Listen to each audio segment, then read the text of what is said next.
Coming up next week, it'll be the Cedar Cliff Colts making the trip all the way to Denver to take on the Cocalico Eagles. And earlier in the week, we caught up with head coach Dave Gingrich to have a preview of that matchup. Well, Cedar Cliff's one of the top teams in the Mid-Penn. I mean, they play in McDevitt's division, and they're normally 1-2 in that division. Normally a playoff contender. Usually bring a team of 60, 70 kids.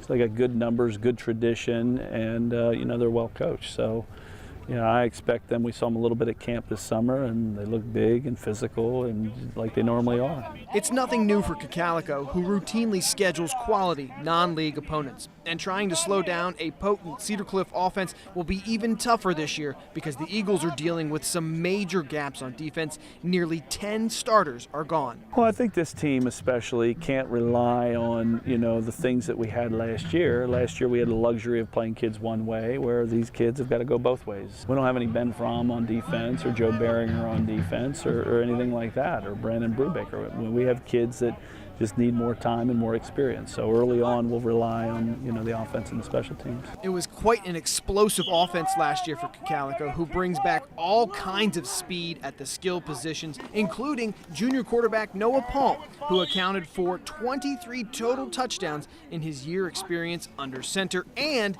is only improving.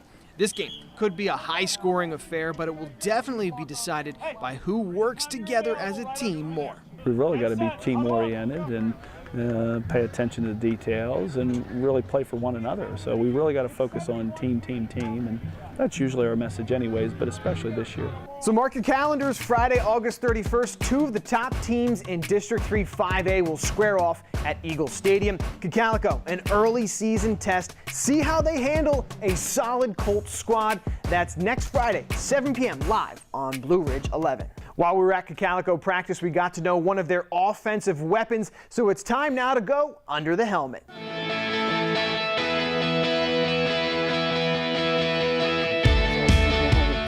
Garrett Longenecker, senior, Cocalico Football, running back and linebacker.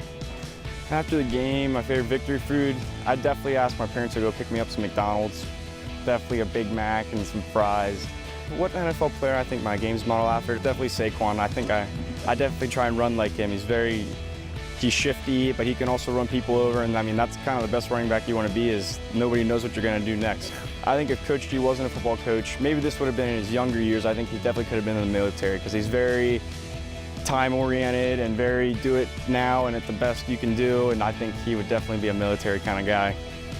My favorite class in high school was, I was going to pick PE, but that's too cliche. I think definitely like English, like a writing class. I like reading and writing a little bit here and there. If I could take any celebrity to the prom, probably Ariana Grande. That wouldn't be a bad one, although she'd be taller than me, but that's okay. It is what it is.